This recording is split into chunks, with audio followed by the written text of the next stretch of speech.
Good evening, everybody. Welcome to our meeting, and we will start with the Pledge of Allegiance. I pledge allegiance to the flag of the United States of America and to the republic for which it stands, one nation, under God, indivisible, with liberty and justice for all.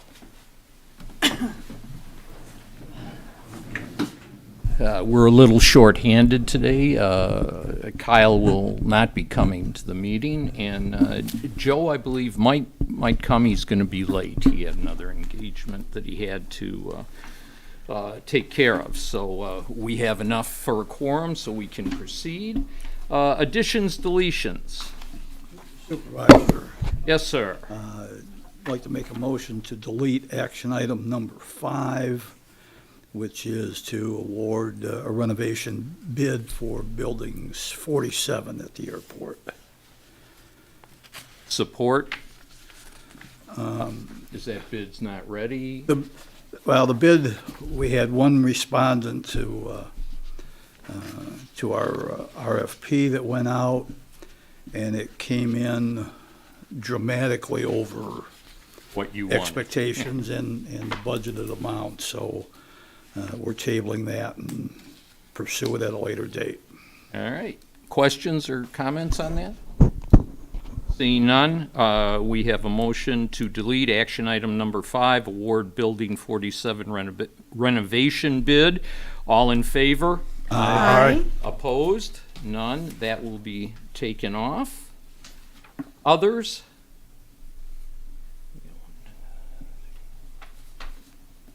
Seeing none, I would look for a motion to approve the agenda as amended. So moved. Second. Thank you. All in favor? Aye. Opposed? So we have our agenda as amended. We have no presentations. Public comment on agenda items? Yes, sir. Is there There's anybody else? nobody there. Bob is our Bob is Bob it. and Jade. Good evening. Good evening, sir. Question, I know it's on the agenda, or the action items. Hire Assistant Recreation Director. Is that a new position, or is that a former position that we're gonna fill? Yeah, it's a combination of both. It's filling a position we had, but it is. Okay, would you have to know then how many positions will we maintain for the township government? Is it 48, 49, 50? Just a second. Is his mic not on? Could you hit the button there, Bob, on the mic? Yes. Okay. How's that? Yeah, all right. We don't plan on hiring any more. Okay, so we're going to try and maintain a head count of whatever we had before, which I don't know. As of right now. Brian, do you know off the top of your head, 49, 50? Yeah. You're in the area. That's it. Okay, thank you. Yep. Thank you, Bob. Anyone else? Seeing none, we'll move to the consent agenda. Dave? Thank you. I'd like to make a motion to approve consent agenda 23-076, which consists of minutes of the October 9th, 2023 regular meeting, check registers dated through October 13th, 2023, and approval to process and distribute payments through November 3rd, 2023. All right, our usual items, pretty much. Any questions or comments on that? Second. Thank you. I have a question on Yep. one of the invoices. We have the boat escrow. I'm just curious what our boat, what is a boat? We have a boat. Where, I'm sorry. What I'm department on, is that under? It's under escrow fund, Fund Oh. 7010. oh, okay. Page 30. Should be for that's the police fire, it's the fire boat. I believe that invoice was for getting it ready for winterizing, waxing, cleaning, et cetera, et cetera. Okay. $700 and some, I think. Yeah, 575 and Okay. then Yeah, 575. Okay. Does that answer your question, Jameson? Is that It good? does. Okay. Other questions, comments? Seeing none, we have a motion to approve consent agenda 23-076, which consists of the minutes of October 9th, 2023 regular meeting, the check register dated through October 13th, 2023, and approval to process and distribute payments through November 3rd, 2023. All in favor? Aye. Opposed? We have our consent agenda. All right. Action items. Carl, I move that we approve, based upon the recommendation of the Groseal Fire Commission, the purchase of ambulance to replace an ambulance that we are currently, this is the motion, not looking the for it. history. I'm looking for. Give me a second, please. Lost my space. Here you go. Purchase of a new ambulance, based upon the recommendation of the Police Fire Commission. Second. Thank you. So just as a point of order, on the meeting date on this agenda item, it's got September 9th, 2019. I assume that's a typo, but we should probably note it. It's in the heading. Right. That was the meeting that we had this last meeting, which would have been the, That was your fire commission That is meeting correct. rather That is than correct. our meeting date. Yeah, it it's, was, it it says was the Fire 2019 though, Yeah. so I assume it's, Yeah. Right. Yeah, 2023.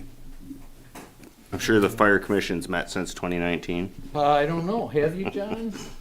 Thank you. Thank you for that, pointing that out, Jameson, I appreciate that.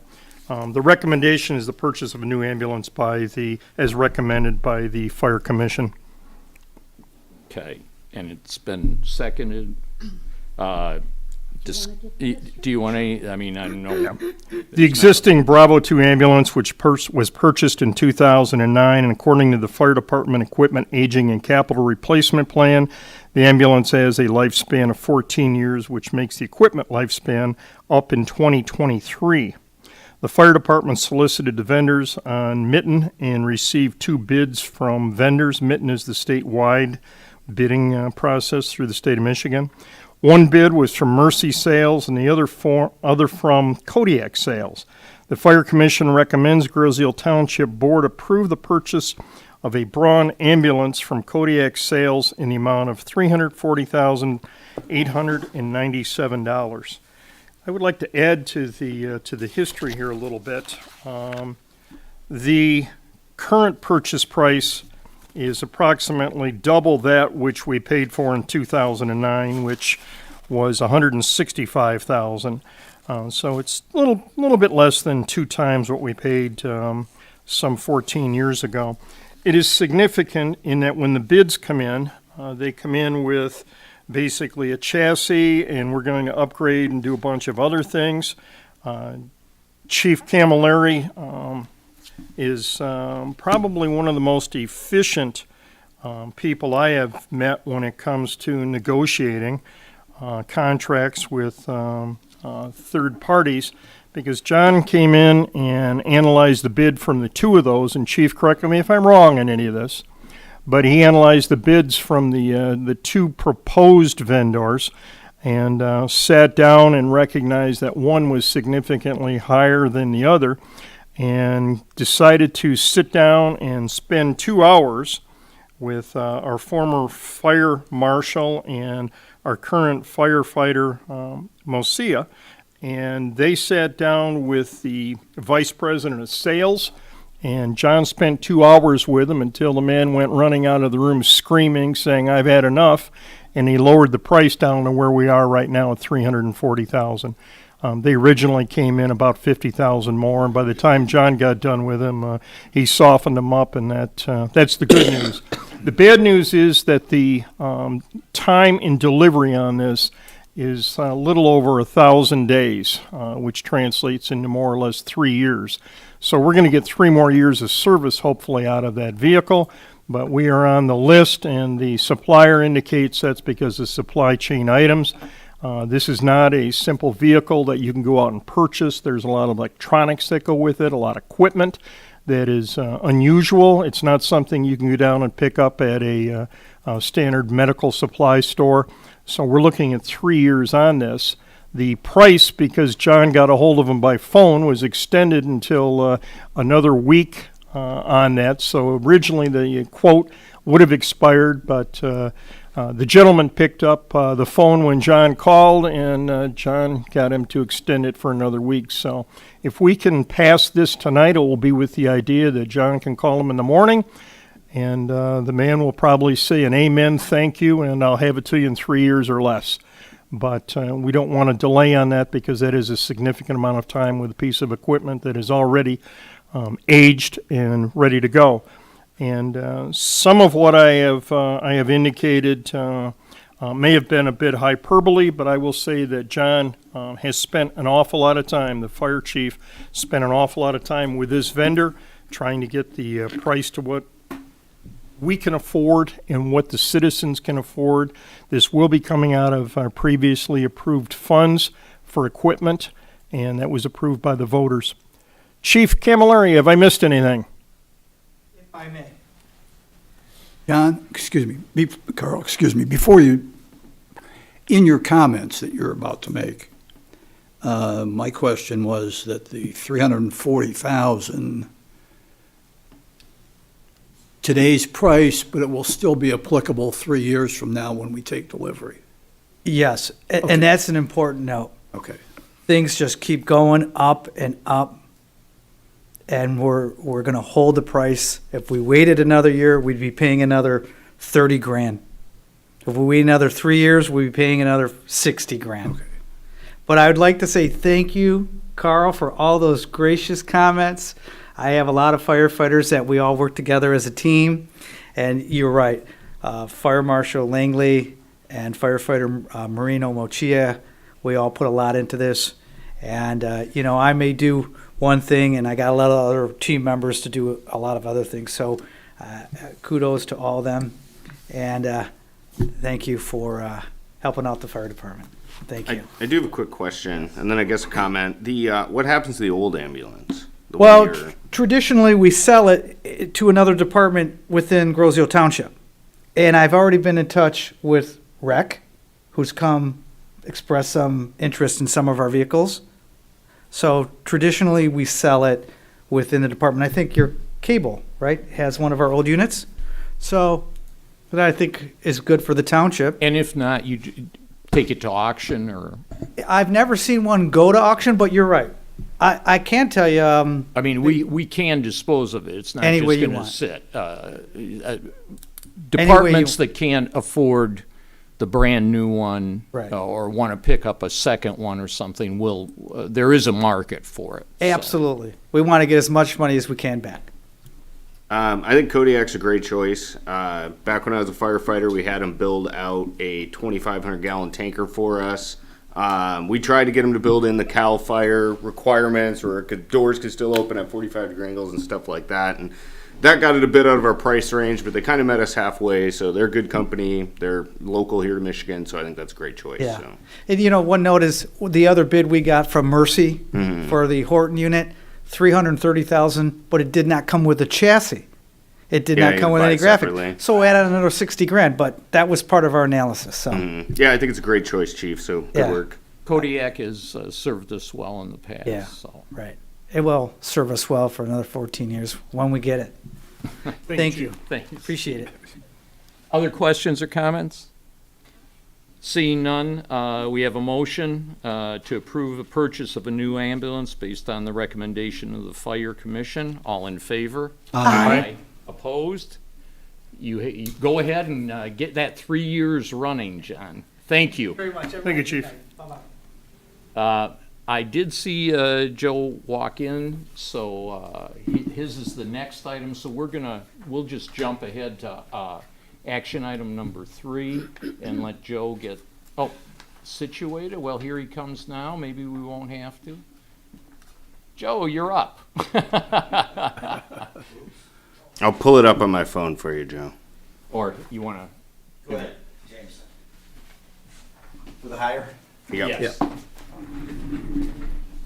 Yeah, I don't have my phone. I'll even tilt it for you, buddy.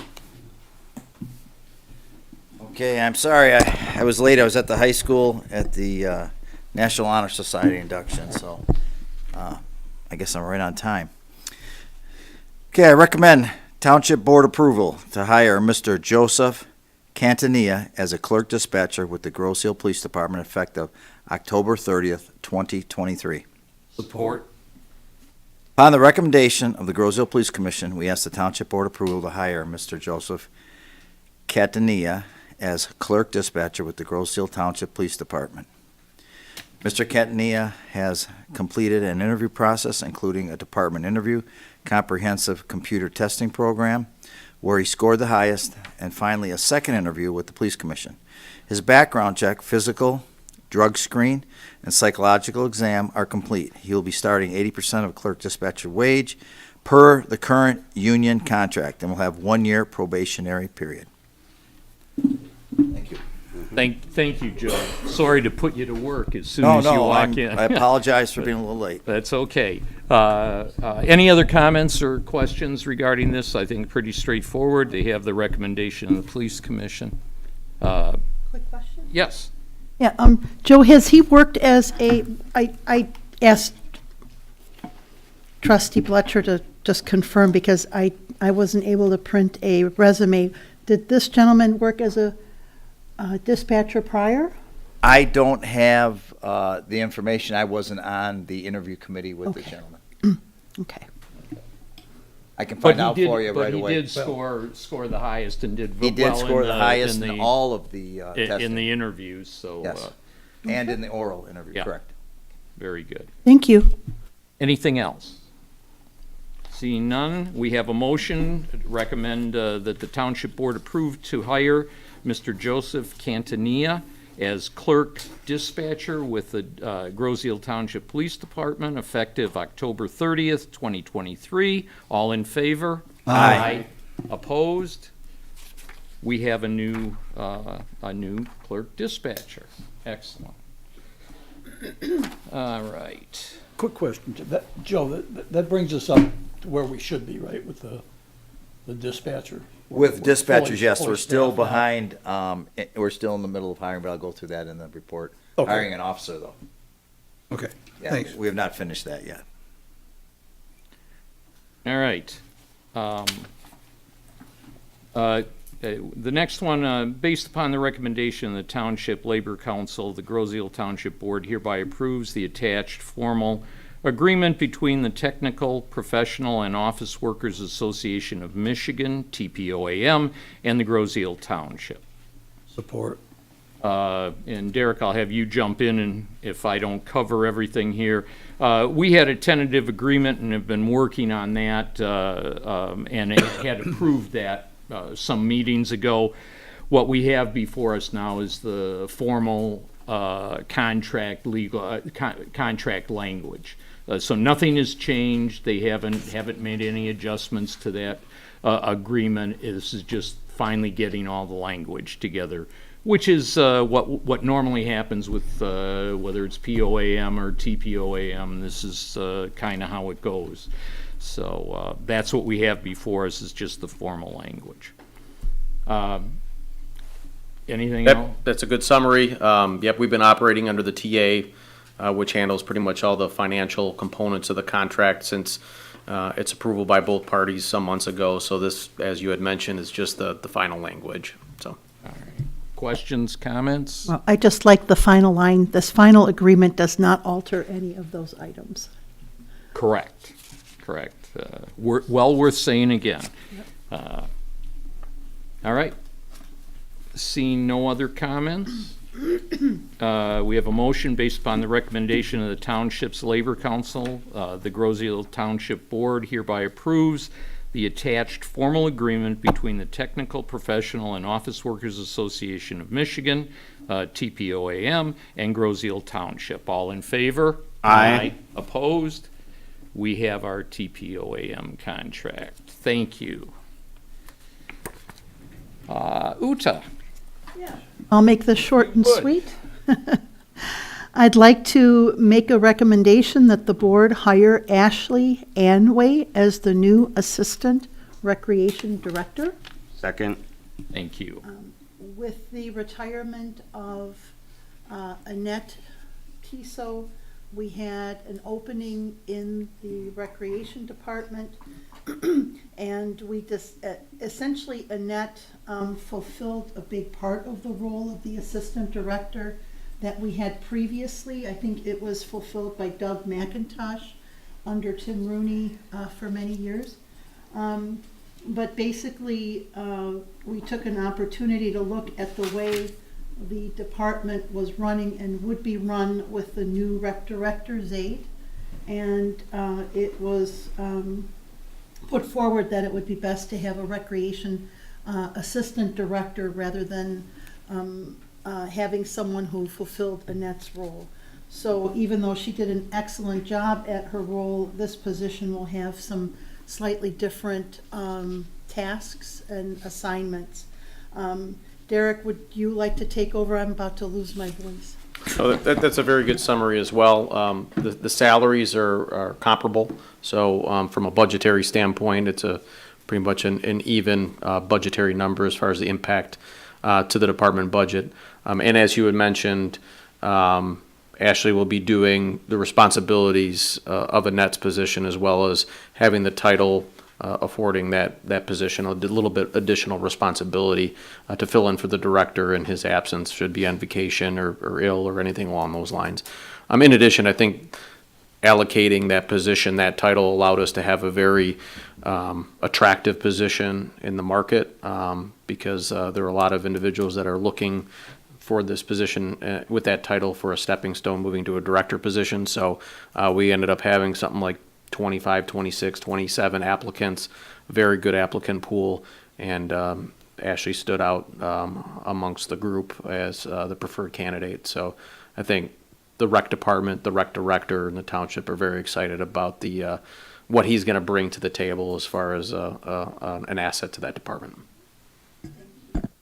Derek, just to clarify for anybody that doesn't know, as Annette was a non-union employee, this is a non-union position, correct? Correct, yep. The only thing that really changes is the title slightly. I think Annette's position was program coordinator. If you looked at the job description, it involved a lot of things that an assistant rec director would have. So I would say the largest change is just the title. There isn't much more that's different in the job description between when Annette filled it and when this individual is going to. Okay. Thanks. Other comments or questions? Seeing none, we have a motion, recommendation to hire Ashley Anway as the new Assistant Recreation Director. All in favor? Aye. Opposed? None? I We do have a quick favor to ask. Yes.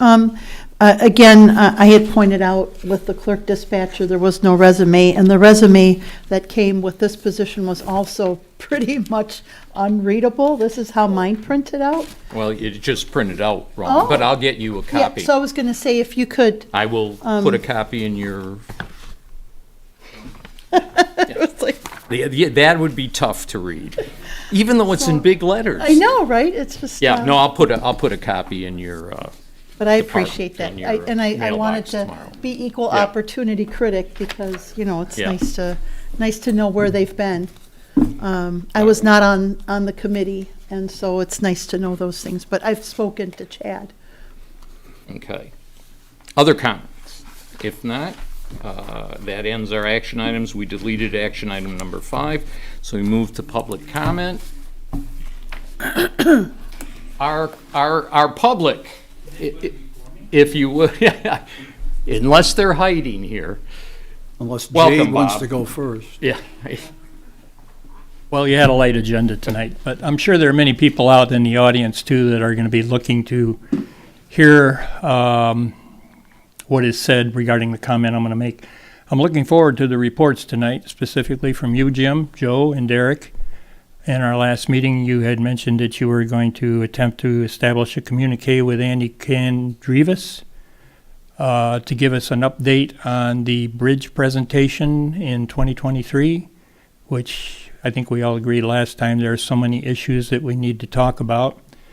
Many people are looking forward to this. I had a lot of conversations in the drugstore, Kroger's, so on and so forth. So I think we all agreed last time it was very important. So if you could give us an update on how that went in your reports, we would appreciate it. Thank you. Thank you, Bob. And I think that's it for public comment, for the public comment here. Yes. Do you have anything? Yes, I have two public comment residents tonight. First one is Chistine Davis on Canterbury. My question is, why didn't the township put out a notice regarding road construction on Canterbury? All week, noise, not much of a problem getting down the street. Over the weekend, it was a mess and still is. Large trucks, noise, and at times the street was completely blocked. After the workers quit, they parked all their trucks and trailers on the street with only one cone behind one trailer. I'm all for road repairs, but with no notice, it becomes a real hazard. It's so dark, if you turn onto Canterbury from church, you can easily run into one of the vehicles. We are also a bus route, and you can barely see in the mornings. Some people can barely get out of their driveways. Why wasn't it on a code red notice? Why wasn't it on any code red notices or notice from the township released? Asked a bus driver how hard it is to navigate. Why aren't all road project notices released to the public? Secondly, we all saw the photo op with all the public officials holding a check that was geared for the free bridge.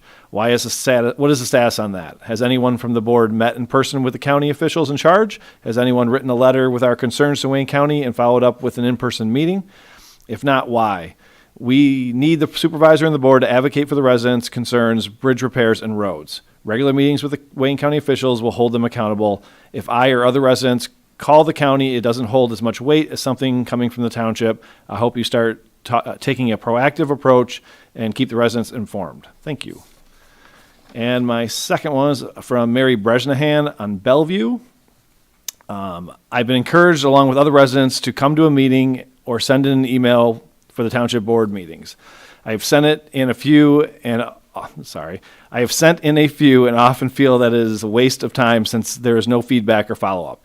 At one time, Jameson and Joe had a very short discussion about my email, and Uta reminded them that they should not be making comments, or they could be there all night. It upset me, and I sent in a further email giving my opinion on the matter. So I continued to view the board meetings and noticed a couple of times where public comment was given more attention. When Kevin Counts was going to be given a promotion, 3 residents sent an email against his promotion due to his participation in a controversial issue that was happening in our schools.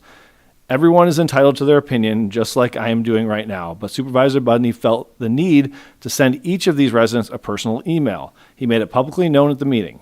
Just wondering why these were special opinions that deserved special feedback from Supervisor Budney.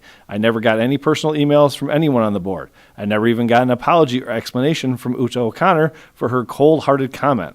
Furthermore, at the last board meeting, a gentleman came to the meeting with concerns about the bridge. Joe Porcarelli decided to start a discussion because he said it's right here. Every comment is right here at the moment of the meeting. Supervisor Budney gave some thoughts, and Uta even said that she felt unsafe as well. Uta, you violated your own rule. Every resident that gives some sort of public opinion has taken their own personal time to write or say it to the board because it is important to them. Every comment that comes before the board should be treated in a fair manner. If Supervisor Budney is going to send out personal emails to residents, I might have messed up. Every comment, if Supervisor Budney is going to send out personal emails to residents that sent in a comment, then he should do that for every resident that has sent in a comment. If the board is going to have a short discussion with someone that comes to the meeting to comment, then everyone should deserve that same treatment. If you're going to have rules, then treat everyone fairly and respect each and every opinion. On another note of concern, over the weekend, Kyle had intervened on a Facebook conversation. He was encouraging everyone to contact Wayne County about their concerns since we are all Wayne County residents. I'm sure everyone's involvement makes a greater difference, but the township board should be our first contact. Unfortunately, There has not been any discussion about the bridge for quite some time. It would not have been mentioned at the last board meeting if the gentleman didn't come to the meeting with some safety concerns. I remember both Supervisor Budney and Joe Porcarelli telling everyone that they were not getting return calls. Why put that into the hands of the residents? It's the township board's responsibility. Has the board considered making a trip downtown for a personal meeting? The township board was hired by this community to make it right and safe. Supervisor Budney needs to be giving the community updates and explaining what the board is doing to tackle this very important matter. The community needs to hear something. Thank you. That's it? Did I hit my 3 minutes? Yeah. Yes, you did. We allowed you to do the whole thing. You did such a good job. Thank you. All right. That ends the public comment. Clerk's report. Thank you, Mr. Supervisor. First of all, Brian, any updates from the clerk's office? We do not have an election on November 8th, but we are preparing for a pretty busy election season next year. Right. No, we have nothing. Just reminding residents we do not have a November election because I've been getting phone calls and people coming in asking. So. And to that end, I would just like to highlight that we have township-sanctioned social media outlets from the communications office. There are various, as people have noted, various methods by which the township disseminates its information. And so I encourage residents to go look at those various township social media outlets for their information rather than looking on other like Facebook sites or Instagram sites that may or may not be affiliated with the township where you may or may not get accurate information. So again, as communications director and communications head, we have very specific outlets that give out the township information accurately. And I encourage everyone to take a look at those. Everything else is open to interpretation and may not always be coming from the most accurate or the most immediate source, right? It may be older information, not accurate information. So after that, I just wanted to let everyone know there is a a Community Recreation Commission meeting on Thursday, November 2nd, here in this boardroom at 6 p.m. Obviously, it is televised, but we encourage community members to come participate. I know you've heard us talking about the upcoming township-wide master planning, and the rec department is one place where a lot of that information can come from and be discussed. So I would invite people to please come and attend our meetings in person. That said, I'm not going to be at the next community recreation meeting because on that evening, Dr. John Hardig and the people of the Detroit River International Wildlife Refuge are celebrating the 25th anniversary of saving Humbug Marsh. And it's a pretty exciting event. My family, as many of your families, were very much involved in that process right from the beginning. I'm honored to look at the giant group photo and see myself with 4 little kids who are now fully adult and grown. So you can see how some of these things take a long time. But anyway, I encourage people to also either come out or, as John put in his flyer, it's also going to be streaming on Zoom at 6 p.m. at the Detroit River International Wildlife Refuge on Jefferson, on the site right next to where Monsanto used to be. And I'm very, very much looking forward to that. If you've come to that site and seen it literally grow, the trees are growing, the fields are growing, the meadows are growing. It's absolutely a gorgeous place, and it's well attended by people. There are people fishing off the pier every day and people coming walking with kids and pets, and so I just wanted to highlight that because I think that was a big event in the history of this township and the histories of Gibraltar and Trenton, all the communities that came together to try to save that beautiful, beautiful site. So without further ado, that's my report. Thank you, Uta. David? Thank you. For the month of September, Groseal Township had a total of $23,170,000 invested in our various accounts. And these accounts generated a total of $102,000 in investment interest at an average interest rate of 4.02%. The September investment report has been posted on groseal.com under the Treasurer's tab on our website. Summer tax bills were due September 14th, and since that deadline has now passed, there is a 1% penalty attached to the summer tax payments, and we've collected 97% of the total tax bill. Any current pay, if you have questions on your current payment amounts, you can call the Treasurer's office at Township Hall. And it's also now time for 2024 pet tags. Dog tags are now available. The fee is $6 until the end of January, and then the fee increases to $12. And you must provide proof of a valid rabies vaccination when purchasing the pet tag. The next DPS commission meeting is currently scheduled for November 14th at 7 o'clock here in the boardroom.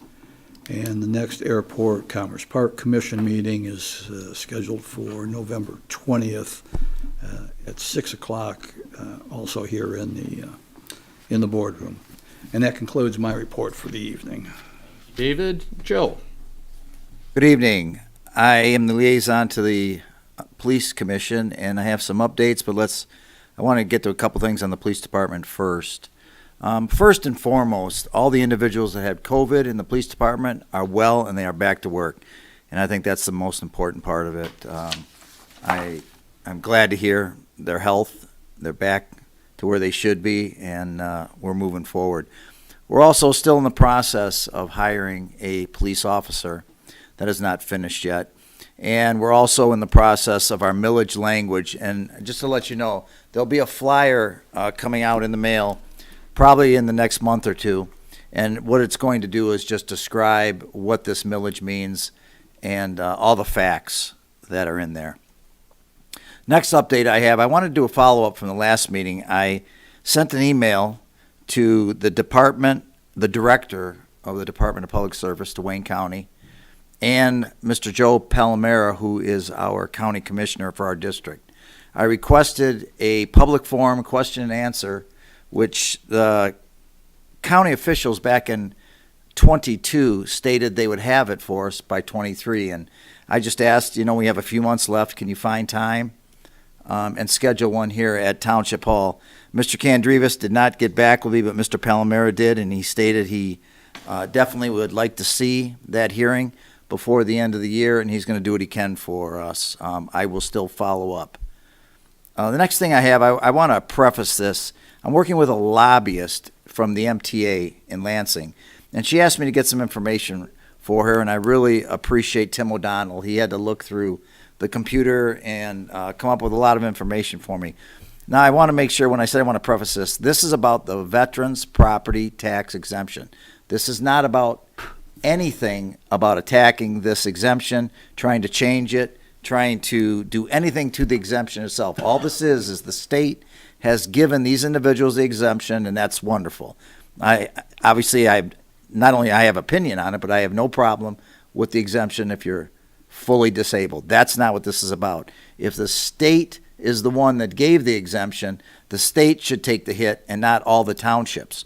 So what she is doing, she's asked me to come up with some information for And I did send that out to her. And what she's trying to do, and I spoke to Derek about this, is the reimbursement that we lose each year from this exemption. And once again, I've got to get this straight. I'm not attacking anything on the exemption or helping out to change the exemption. All this is a different pocket that it comes from.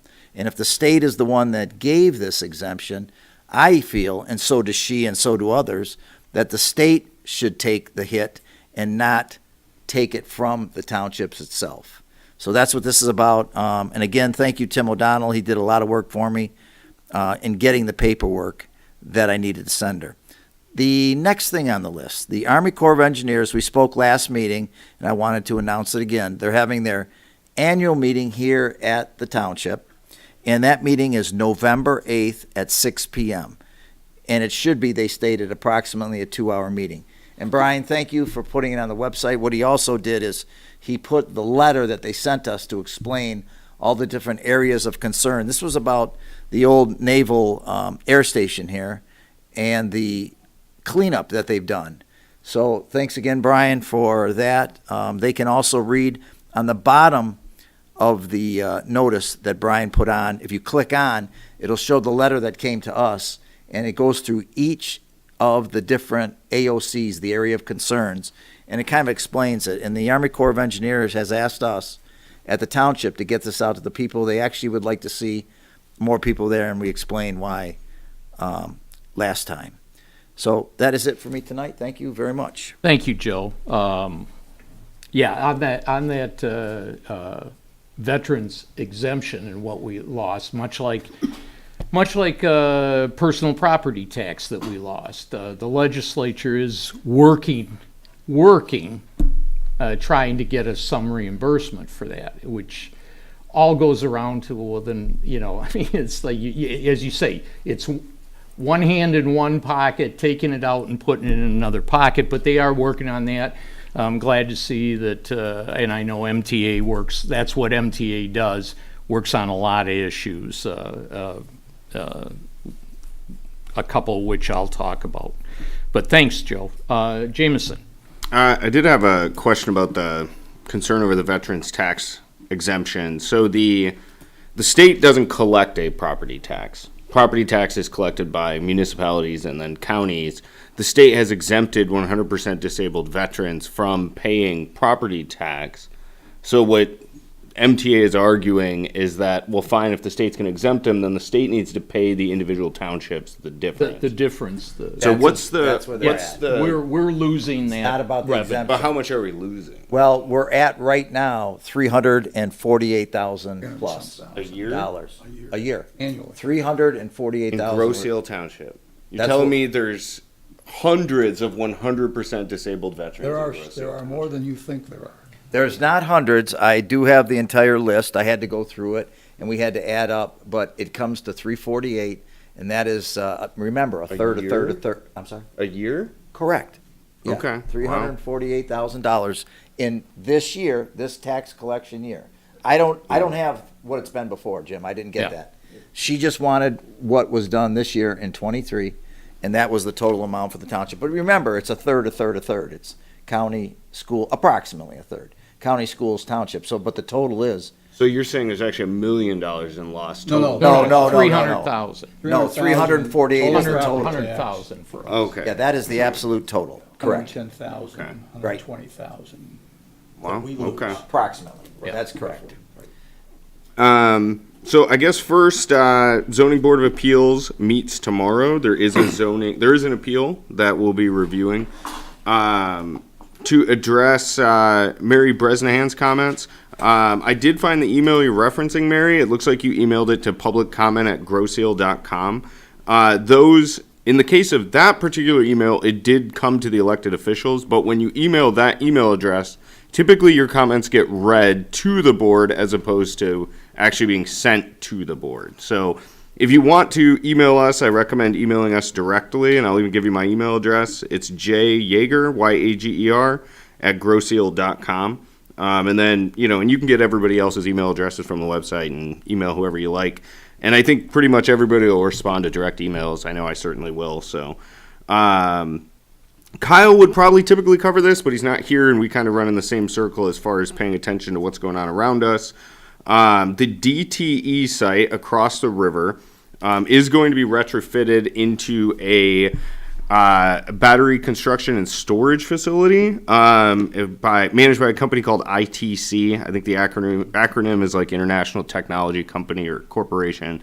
But the news is that they agreed to do a large greenway path commitment that will run along the shore and provide the region access to the water right there and a greenway and park. The DTE is also going to provide an endowment to Trenton in order for them to maintain that greenway and path. So it's a pretty generous deal by DTE. I think it moves downriver in the right direction as maybe getting away from heavy industry towards some of the less intrusive industries.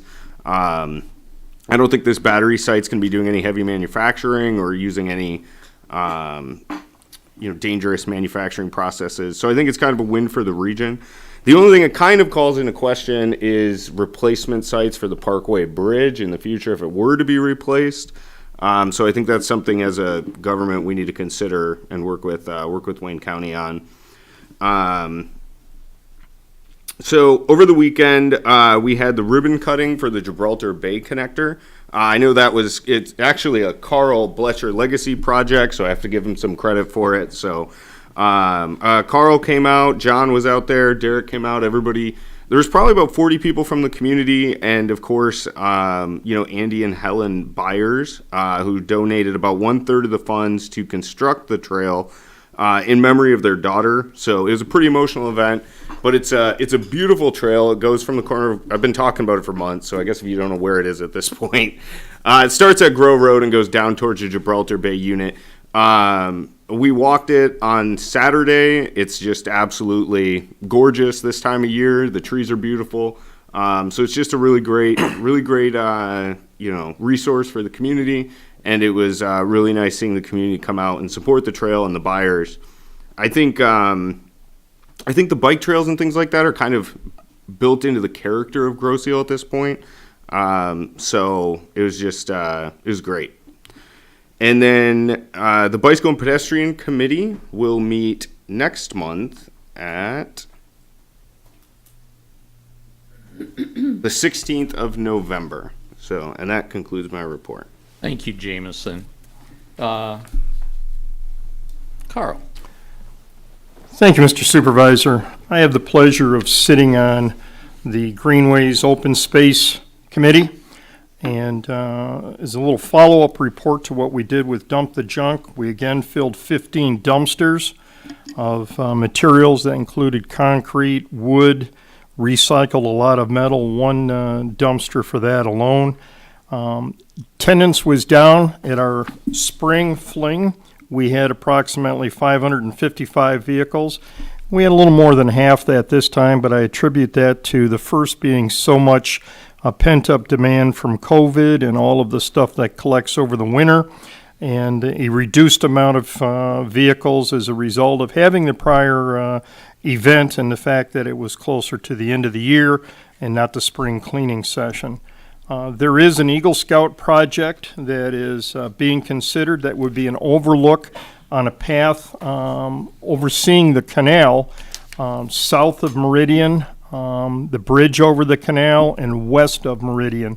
So if you look at where Lowry Road is, it's just south of that. Certainly no work is going to be done while the construction of the bridge and the reconstruction of Meridian, but we anticipate some movement on that in the springtime with a more definite plan. And I also have the pleasure of sitting on the Grosse Ile Fire Commission. And the Fire Commission meets on the third Thursday in this room, the Merle Solomon Room. And a lot of stuff has been going on with fire, including the painting has been completed. And I thank the board for making the necessary appropriations at the last meeting. That is wonderful because this roof now should last the full 30 years.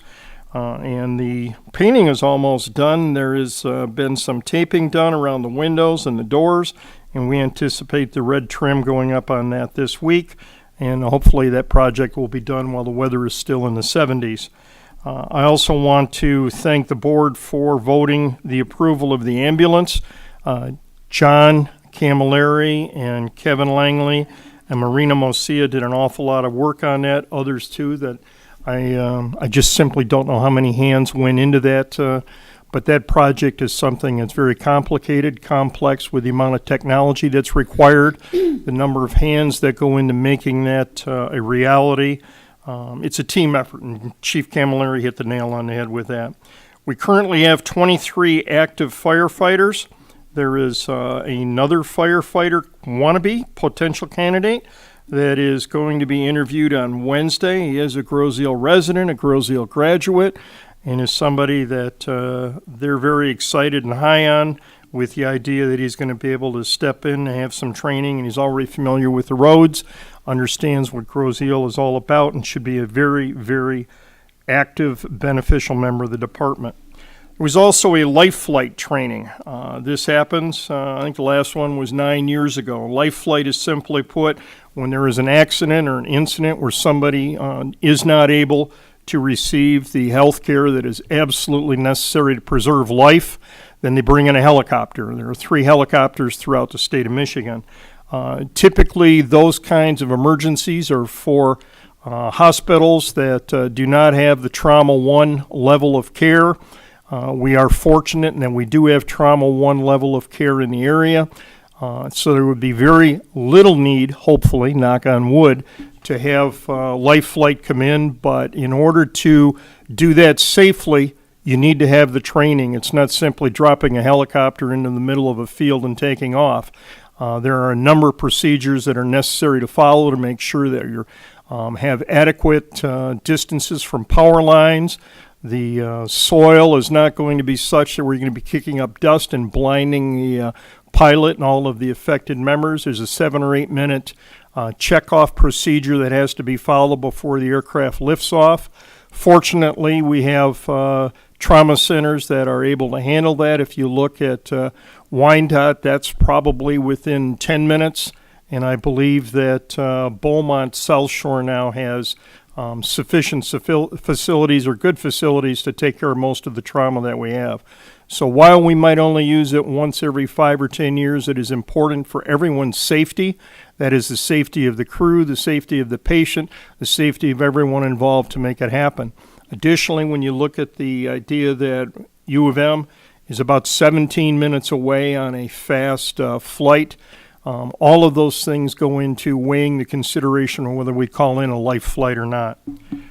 I would also indicate that Chief Camilleri is reaching out and doing something unusual. He was meeting with a Groseal career counselor today. As you know, there's a shortage of firefighters, public safety, police across the nation. And John was sitting down with, again, several of the Groseal people and said, why don't we have a career counselor come in and look at the consortium for all of the schools downriver and maybe try and get people pointed in the direction of public service through the fire department. And he was meeting with Groseal's counselor today, and they want to take that up with the other, I believe, 9 members of the school communities that are able to do that, and that would be a program that would go through Wayne County Community College. So looking outside the box, congratulations to John and everyone at Groseal Fire Department for trying to do more with what we have and getting more people interested. And if anyone out there is interested in going through the training and becoming a firefighter for Groseal, please contact the Groseal Fire Department, Public Safety Building. And that concludes my report. Oh, I'm sorry, one last thing, Jim. That concludes my report, but I want to follow up on some comments that Jameson just made. And Jameson, I appreciate that as a legacy thought. That was marvelous. When I first came on board the Township approximately 7 years ago, one of the very first meetings we had was the idea that we were going to try and find a way to fund a bike path exactly where we are right now. And the preliminaries on that came up with a number to have it landscaped, asphalted, and have basically I-75 come in here as an extension. The number on that was well over $400,000. And that was an astronomical number then. It's still an astronomical number now. Jameson spoke very eloquently, as did Brian Pollock, and Also, what I refer to as the Chief Downriver Preservation's John Hardick. And they spoke about the need for this path, this trail, that the area that it's going to be replacing would have been people walking and bicycling on East River from just Hoover's down the Grow Road with limited sight distances, a number of driveways, narrow road, and just a recipe for disaster, particularly for young people that are walking or biking. It is important to note that Andrew and Helen in speaking as well, and Jameson, I think it was probably closer to 50 people. It was hard to park. Yeah. It was very hard to park, and I was particularly blown away about the attendance and the number of people that came there. But as John noted, and Jameson did, this is all about community. This is a tremendous addition. When we start looking at the number of people that were there that was supporting, this isn't a simple one-man show. It's not easy to do. We had support from the Ralph Wilson Legacy Fund. There is some theory that Ralph Wilson spent some of his formative years on Hickory Island. I haven't been able to confirm that, but it was his love of the outdoors that made the fund possible, and the grant that we wrote applying for the maximum $50,000 was rewarded with a lot of input by John Hardick and by Brian Pollock, and most importantly by Derek Thiel. Showed us how to write the grant, how to make a grant, how to make it readable, give you the best shot for obtaining money, and they came through with $45,000. But I think the real heroes in this have to be the parents of Adrian, and that would be Andrew and Helen Byers. They took a terrible situation, created a GoFundMe page in the memory of their daughter. She loved to bike on Groseal. She was a very active bicyclist. Her dad sent me a video of Addie that was bicycling, and it was just neat to see a smile on such a young face that was taken from us all too soon. I also look at the video that he sent me of some of the services there, and truly an outpouring of love. So this is a project that is one of love. It was one of love by Ralph Wilson, his love of the outdoors, and Andrew and Helen for the love of their daughter and for the memory. It is taking a terrible piece of bicycling and pedestrian stretch of road and turning it into something that is great. If you can imagine walking down this trail, and if you're walking on the south side, you don't see East River. You see a fence that has become a green space. And to your right, when you look, you can see planes landing, planes taking off, the flight school doing the touch and goes that are so necessary. And it leads to such a beautiful place of tranquility. If you have been down in the Gibraltar Bay, wildlife area there. The Conservancy has done an awful lot with that. Fish and Wildlife had done a great job administering it. There is a lake down there. It is just absolutely beautiful. I could not imagine a more fitting and appropriate tribute to a young lady and from parents with such a generous heart. And again, my thanks to Jameson and Derek, Brian Pollock, and again, the Byers for everything that they did. And that concludes my thoughts. Thank you, Carl. Derek. Good evening. Just a quick few items this evening to go over. They're mostly associated with some of the construction work that's going on around the island, which it seems like it's everywhere at this point. I think there's a lot of activity going on. Everybody's all the construction crews are trying to conclude their work before the winter comes. So hopefully the residents have a little bit of patience with probably what amounts to probably another 30 to 45 days on a lot of these different projects. But I wanted to go over a couple because wanted to provide some quick updates and some pictures because I think they speak 1,000 words about kind of where we're at with different things and where the county is with different things. First is the bridge at Meridian.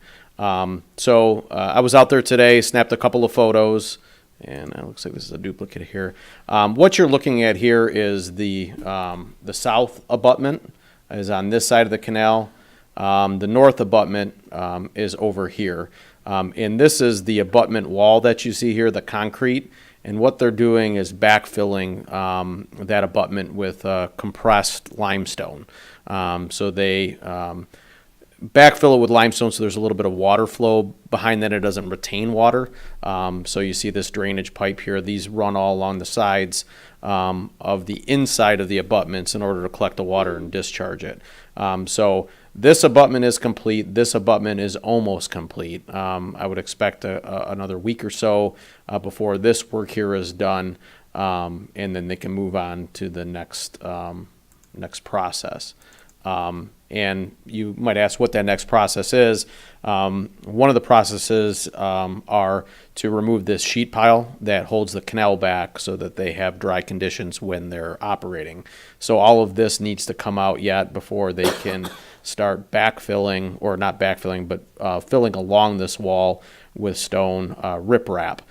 So after they pull this sheet pile, they'll replace those that sheet pile area with riprap, and that riprap looks like this, and that's on site right now. So they put that along the bridge abutment to keep it from scouring, so the water not cutting out that concrete as the life of the bridge continues on. Here's another picture, just kind of looking farther across. You can see this is the far west wall, and the east wall was over on this side.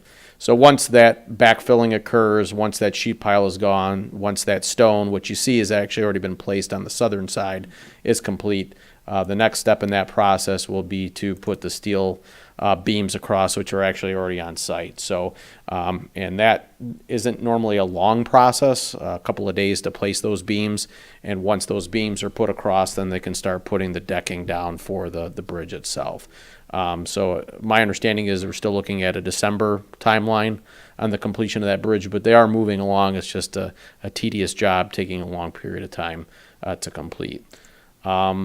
In addition to that bridge, other work that's going on is that ferry intersection.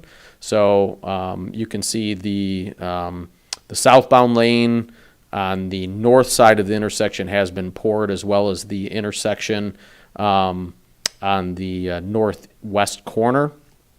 All of the fill is in on the northbound lane and the intersection here. So, and from what I understand, the compaction is good there, so they're just waiting on concrete to be poured in that area. This is looking from basically the bridge north in the southbound lane. So this has all been compacted, and that's ready for pour as well. I don't believe they're redoing this lane here. They're just going to mill and resurface that, and that is your northbound lane near the bridge, so they won't be ripping that up. So that's in the condition that it's going to be minus a mill and fill. So that hopefully will take place in the next couple of weeks, and hopefully that intersection will be open in the next 14 to 18 days, something like that. So that's where we're at with the ferry intersection. Or the county for that matter. With regards to projects that we're working on, Park Lane has its first coat of asphalt down. The contractor is working on leveling and compacting the shoulders. That should be completed by this week. Once the leveling and compacting the shoulders is complete, then they will come back and put the final coat of asphalt down. So they have a wear layer, which is about 2 to 3 inches thick. That is the main surface that you drive on. This is just the base coat that's down right now. So that hopefully will be done here by the end of the month, if not the beginning of November. So if you have an opportunity to take a ride down there, there is construction work that is going on. But hopefully the residents in that area are appreciative of the new condition of that road, because I think it's quite the improvement versus it being dirt. It's a very nice stretch of road, and hopefully will serve our residents for a long period of time. So those are the main projects that we have going on. The Meridian Road Bridge, Park Lane, the ferry intersection. We do have a variety of different sectioning projects going on. I believe one of the public comments referenced the work on Canterbury. Notices should have gone out to the residents. If they didn't, we'll follow up with the contractor as to why. Because they focus on certain areas and certain neighborhoods. We try to do notices at the doors, especially because certain driveways can be impacted. So we want the opportunity to speak with the residents so that they know how they can get in and out of their property. Notices should have gone out to the residents, and we'll follow up on that if they hadn't occurred. The Canterbury intersection and then some remaining work on Park Lane still has to occur. And actually, there was one other project that I wanted to mention, and that is Meridian. I think we're all aware of the work that's happening between the bridge and Park Lane. So they did take the surface off the top of that road, and if you see in that the northbound lane, there are a lot of these concrete patches here. That's because the subsurface, the underneath that top layer that they milled, was compromised in those areas. So rather than put new asphalt over bad areas, they had to cut those out, backfill them with concrete, leave them short, and then the asphalt over the top of that. So this stretch here should be cured, because they have to wait till the concrete to cure within the next couple of days. And then they'll swap to this side to do patches in these on this side of the road. The traffic pattern will remain the same as it is right now, which is southbound traffic only. The cure time on that is 7 to 10 days on the opposite side. My understanding is they're going to try to pave this side prior to that being cured, but that's just preliminary right now. So all being said, you have 2 to 3 days of cure left on here. You have another 7 to 10 days of cure here. So that road project, that area there, should be repaved within the next 14 days once all that concrete is complete. Just a quick notice on that work, and we already looked at that picture. So that's Meridian. And then, like I mentioned, we have the sectioning going on that's been throughout the community, and that should be wrapped up here within, I think, the middle of November or so. Any questions on any of that? Yes. Derek, you mentioned earlier about the notices to the individuals. How exactly do we get the notices to them, and who is responsible for that? A lot of times it's specified in the contract with the contractor. Normally, we defer that responsibility in our agreement with the contractor doing the work to the contractor to distribute those. So normally what happens is they'll generate a notice. Our engineers in the township will review that notice to make sure it's accurate, and then we'll give the go-ahead for them to distribute it. So that's normally the way our contract works. If it's a minor repair or something like that, where there maybe isn't a contractor that is under contract with a large project with us, let's say it's a water main repair or something like that, or a patching job that the township's doing to fix water main break areas or something, we'll usually send out like a code red. Or at certain times, we'll actually approach the resident to their door and have a conversation with them if it's just a acute area, a single home or two that are affected. Do you know how the contractor physically sends them? Usually they put them on the door, they'll tape them on the door, they'll put them in the door or something like that. We're not allowed by the post office to put non-mailed notices in mailboxes, so usually they'll be right at the door. So they do sometimes get blown away in the wind and stuff like that. So. All right, thank you. Yep. So in this case, it didn't happen. Correct. It sounds like. And that's occurred before, and that's usually an issue that we'll have with the contractor to make sure that doesn't happen again, or they need to go back and rectify that, whichever way, talk to the resident, address whatever concern exists, something along those lines. I know we had a couple on like Cadillac Circle, they might have not have gotten notified, or maybe they missed that house or something along those lines. But in this case, I think all of Canterbury was probably missed. So I think we had it on Park Lane also. yes, yeah, Park Lane and that one little stretch there. Right. Yep. By Yep. Macomb. Yep. Any other questions? That concludes my report for this evening. Thank you. Thank you, Derek. Thank you, Derek. Yeah, a lot of what's been talked about already, things that come up. Joe mentioned the veterans. Besides that, where the state comes in and says, okay, you're not going to get this money, and that's that. We also get it with other things that the legislature does, trying to take local community power away from it. We have a couple of things going right now where the state wants to tell us about that we're going to have no control over a portion of our zoning as to where it can go. They want to the hot item right now is alternate energy sites, where the states wants to allow the Michigan Public Service Commission to determine where they're going to be, and we will have no say in it. And these are the things that we're constantly battling, where the state's trying to take authority away from us, from our community, which we know best, and they don't know at all, and yet they're going to come in and tell us what they're going to do. So those are the things we're always battling. MTA, the Michigan Township Association, constantly battles those for all the townships and communities. But those are the things that go on behind the scenes that people really don't know about. A couple of things I wanted to mention. It was brought up about the $20 million check that's sitting downstairs. That check's going to stay down there for us to look at. But the $20 million, the actual $20 million, is for repair on our current bridge. And I know people have actually brought up, well, why, $20 million?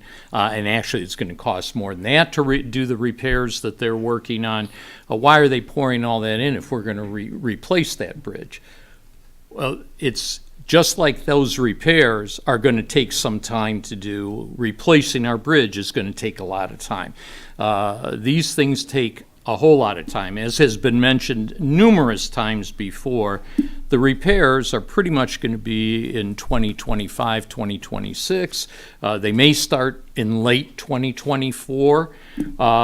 But these things take a long time to plan out, to design, to go out for bid. They don't happen overnight.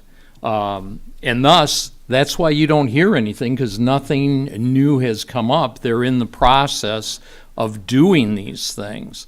And certainly whenever we have anything, we put it out to the public. The idea of going down and, we could go down to their offices. It doesn't mean they're going to meet with us, and quite frankly, they wouldn't. We are in constant contact with them.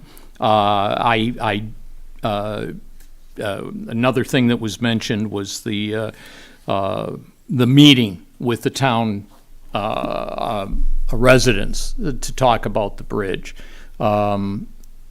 It's been mentioned to them a number of times. Joe sent out an email to Andy. I am going to be meeting with Andy in the beginning of November on a completely different issue, but those types of things are on the list to talk about when he's in front of us, as well as calling him, emailing him, and asking about it. And we do that constantly. It isn't like we do it once and we sit back and just wait. We're on them all the time, and we're getting them from different angles. And these are important things to us and to our residents, and so we will continue to do that. I've also gotten a good number of emails and phone calls of late. What's happening on the toll bridge? Again, our work on that is confidential. We can't say, but I can say what we're going through now, and it's not going to be a short period of time. We're going to do our due diligence. We're going to do it financially, and we're going to do it from an engineering standpoint and inspection of the bridge, and that all takes time. So we are working on that, and we will continue to work on that, but we will not shortcut it. It's way too important to this community for us to try and do it quick rather than to do it right. DDA meeting this Thursday, 6:30 here in the boardroom. And just one comment to Ms. Brezhnehan. Comments are not responded to, questions are. We've always done that. Certainly, I respond to every email or phone call I get from residents, and I have responded to her on a number of occasions when she has come to me directly. As far as comments, it's the same thing. If somebody has a question up here, we try, if they will give us their information, we try and get an answer to them. For the written comments that are sent to Brian, it's the same thing. If it's just a comment, that's the end of it. If there's questions involved, we try and get them an answer. And that is all I have. So if someone would Well, like Jim, to. one thing, I'm Yes. sorry. I got an answer for Uta on your question, Uta, on the dispatcher.